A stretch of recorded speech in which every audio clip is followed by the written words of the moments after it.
नमस्कार, मैं हूं अंजलि इस्टवाल। हमारे इस खास कार्यक्रम में आपका स्वागत है, जिसमें हम आपको बताते हैं कोरोना वायरस से जुड़ी कौन सी खबर सही है, कौन सी महज अफवाह है। आज हम चर्चा कर रहे हैं उस वेरिएंट की जिसने दुनिया भर में फिलहाल तहलका मचाया हुआ है और सभी जगह वो सुर्खियां बटोर रहा है।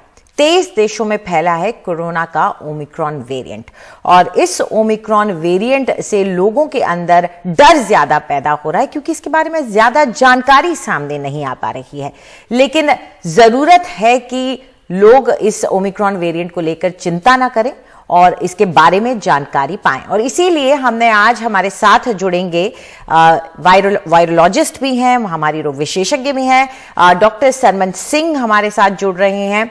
आपसे जानना चाहेंगे डॉक्टर सरमन सिंह, अगर हम इस वायरस को समझना चाहें तो क्यों, लोगों को अगर थोड़ा सा आम भाषा में समझा सके, ये वायरस कैसा है, ये पिछले डेल्टा या फिर अल्फा से किस तरह अलग है और इसको क्यों अभी इतनी चिंता के साथ WHO या दूसरे देश देख रहे हैं?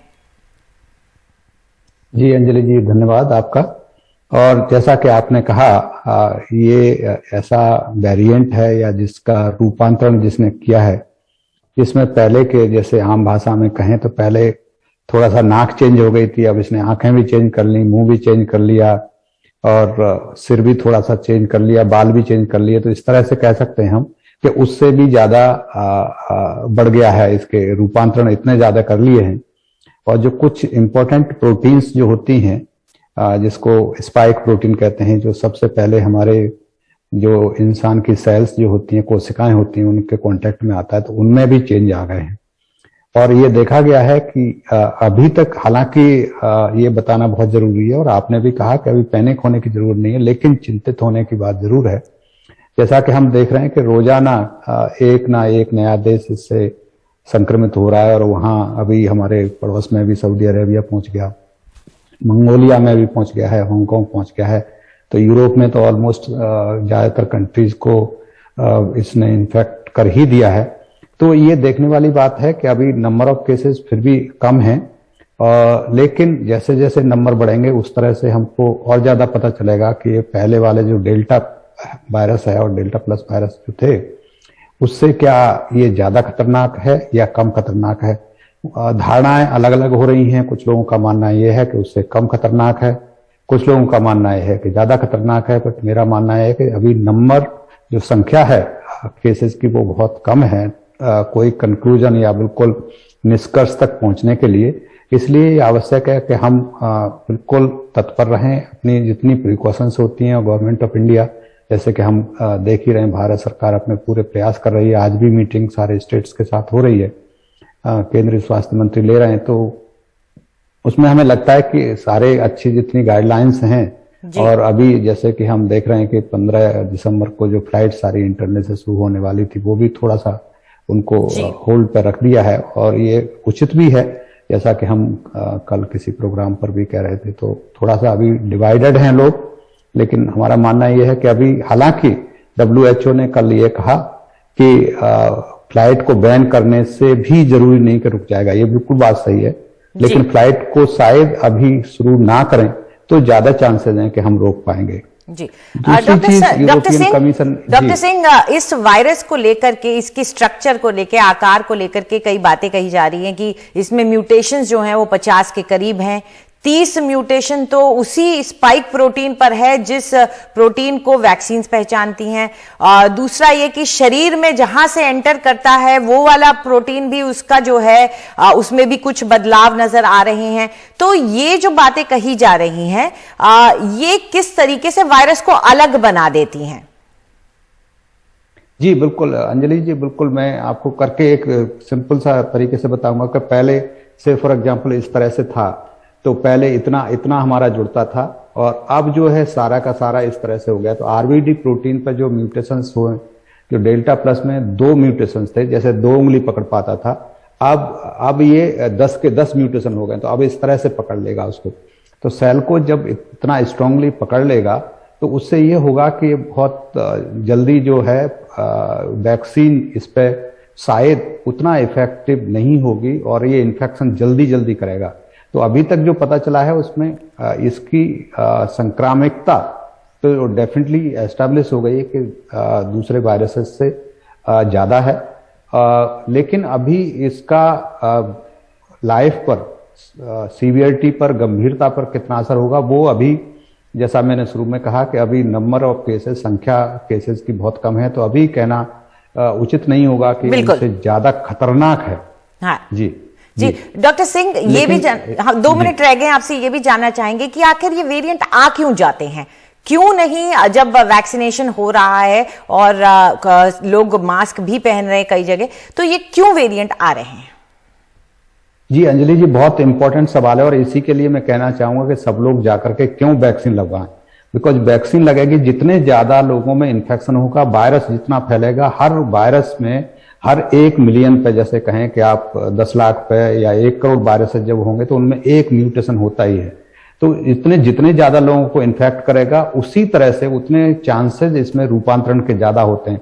तो अभी हम देख रहे हैं कि करोड़ों की तादाद में लोग इन्फेक्ट हुए हैं, इसलिए बहुत सारे इसमें म्यूटेशंस या आकार इसके चेंज हुए हैं। तो ये बहुत जरूरी है कि सभी लोग जाकर के वैक्सीन लगवाएं।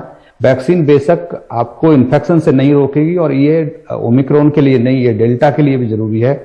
इन्फेक्शन 100% नहीं रोकेगी, और ये हम बार बार आपके माध्यम से भी, दूसरों के माध्यम से भी कहा है, लेकिन कहीं ना कहीं आपकी जिंदगी को और आपकी सीवियरिटी जो होती है उसको जरूर कम करेगी। तो जिन लोगों को वैक्सीन नहीं लगे वो जरूर और जल्दी से जल्दी वैक्सीन अपनी लगवा लें, ये बहुत इंपॉर्टेंट है। बिल्कुल, शुक्रिया इस पूरी जानकारी के लिए और इस चर्चा के लिए। तो अहम हो जाता है आपका ये समझना कि वैक्सीन लगाना और मास्क पहनना भी एक तरीका है वेरिएंट्स को बनने से रोकने का, और अगर इस महामारी से वाकई में लड़ना है तो वेरिएंट्स को भी बनने से रोकना होगा। इसलिए कोविड अप्रोप्रिएट बिहेवियर जिसे हम कहते हैं उसका पालन जरूर करें। फिलहाल एक छोटा सा ब्रेक लेंगे। ब्रेक के बाद हमारे साथ जुड़ेंगी डॉक्टर अनीता रमेश, जो हमें बताएंगी कि जो खबर फैल रही है कि वैक्सीन का असर हो सकता है कुछ कम, वो कहां तक सही है और वैक्सीन कितनी असरदार फिर भी हो सकती है। एक ब्रेक। कोरोना वायरस पर हमारे इस खास शो में आपका स्वागत है। हम ओमिक्रॉन वेरिएंट के ऊपर चर्चा कर रहे हैं और अब जो चर्चा करेंगे वो वैक्सीन और उसके ओमिक्रॉन वेरिएंट पर असर के बारे में करेंगे। हमारे साथ जुड़ गई डॉक्टर अनीता रमेश, जो कि क्लिनिकल ट्रायल एक्सपर्ट हैं, वैक्सीन पर काम करती हैं। शुक्रिया डॉक्टर रमेश हमारे साथ जुड़ने के लिए। जो खबरें आ रही हैं, जिस तरह की खबरें छप रही हैं, जो कंपनीज कह रही हैं, मॉडर्ना के सीईओ ने भी कहा है, कहीं ना कहीं लग रहा है कि वैक्सीन का असर कुछ कम होगा। तो ये कुछ कम होने का क्या मतलब है और क्यों होगा? हाँ, देखिए Anjali, I am basically into clinical trials with cancer drugs in India. So काफी नया cancer drugs, I was involved phase 3 trial with DCGI। So क्या होता है, the story is something similar to cancer cell. जो यहाँ पे हमारा कोरोना वायरस के जो म्यूटेशन हो रहा है, 30 to 50 म्यूटेशन जो नया आया है, उसकी वजह से इसका नाम है ओमाइक्रॉन और ओमिक्रॉन जिसको बोलते हैं। सो ये जो एपिटोप है जो बदल चुके हैं म्यूटेशन के साथ साथ, शायद हमारा जो बना हुआ वैक्सीन है इस एपिटोप और इस म्यूटेशन के ऊपर सही ढंग से काम नहीं कर पाएंगे because of change in the structure of the virus. So that is the reason. एक डर है, क्योंकि कुछ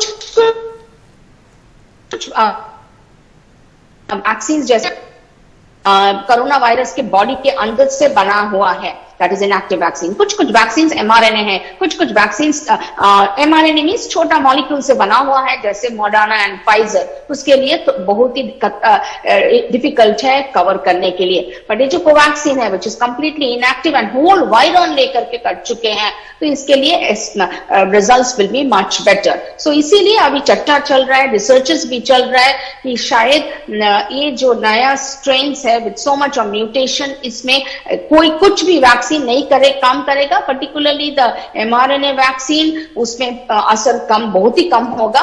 but we are little better because हमारे पास जो कोविशील्ड कोवैक्सीन है, ये दोनों इनएक्टिव वैक्सीन है, पूरा वायरस लेकर के बनाया हो चुका है।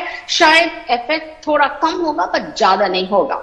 But Anjali as on today हमारे पास ज्यादा डेटा नहीं है बोलने के लिए। Research is going, we are thinking okay, जैसे कितना इन्फेक्टिविटी होगा ए वायरस का उसके बारे में जैसे पता नहीं है। वैक्सीन का असर में कम होगा पता है, बट कितना कम होगा ओके वो पता नहीं है। सो इसके साथ साथ रिसर्च भी चलना है, जैसे हमने जीनोमिक सीक्वेंसिंग कंटिन्यू करे उसके साथ साथ नया नया वैक्सीन का भी प्रोडक्शन करना है, mix and match vaccine, so that वो जो एपिटोप नया है उसको हम कवर कर सकते हैं। उसके लिए एंटीबॉडी हमारा शरीर बना सकते हैं, जब ये नया स्ट्रेन से हम इन्फेक्टेड हो हम लोग लड़ सकते हैं। So that's the concept behind this mutated strain.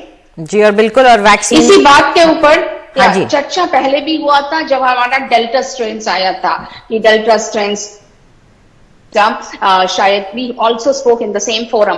तो बाद में पता चला, काफी देशों में रिसर्च भी हुआ, इंडिया में भी रिसर्च चल रहा है, तो सब पब्लिक डोमेन में अवेलेबल है, दिखाई दे गया है कि डेल्टा स्ट्रेन्स के ऊपर आप फाइजर बताइए, मॉडर्ना बताइए, even single dose Johnson and Johnson हमारा वैक्सीन का 10 to 15% कम हो गया इम्यूनिटी बनने में। This was established and research was done, but उसी हिसाब से अभी ओमिक्रॉन के ऊपर उतना डेटा हमारे पास नहीं है। हो भी सकता है इससे भी ज्यादा कम हो कि इससे भी इसी तरह का कम हो, but definitely with the delta strain the immune response काफी कम था, 10 से 15% across most of the vaccine. जी, और यही वजह है कि सभी बड़ी कंपनियां अभी ये ऐलान कर चुकी हैं कि वो ओमिक्रॉन वेरिएंट के मद्देनजर भी वैक्सीन बनाएंगी, और अभी सीरम इंस्टीट्यूट ने भी परमिशन मांगी है, director general controller of drugs in India में मांगी है उन्होंने। पर आपसे ये जानना चाहेंगे कि अगर नई वैक्सीन बनानी पड़ती है तो कोई भी ऐसी वैक्सीन में चेंज करना, कोई नए वेरिएंट के लिए उसके मुताबिक उसको एडजस्ट करना, इसमें टाइम कितना लग जाता है? इस टाइम तो उतना टाइम नहीं लगेगा, because we have come phase 1, phase 2, phase 3 हो चुका है। खाली वैक्सीन का जो कंपोनेंट वो खाली बदलना है म्यूटेशन के साथ साथ। देखिए ये जैसा कि कैंसर ड्रग्स के हैं, अगर ड्रग्स का फॉर्मुलेशन चेंज हो जाएगा, टैबलेट से इंजेक्शन हो जाएगा, तब भी हमको अप्रूवल लेना है, नया स्टडीज करना है, डीसीजीआई से परमिशन लेना है। उसी हिसाब से जो वैक्सीन का कंटेंट, जो एंटीबॉडी जैसे हम बनाएंगे, बिकॉज इसमें न्यू एंटीजन है जो हमारा ओमिक्रॉन से आएगा, उसको अगर हम एक चिक से बनाएंगे, किसी से भी बनाएंगे, वो देख करके हमको बनाना है। उसके बाद नॉर्मल आदमी के ऊपर चेक करना है इसमें कोई साइड इफेक्ट्स है कि नहीं।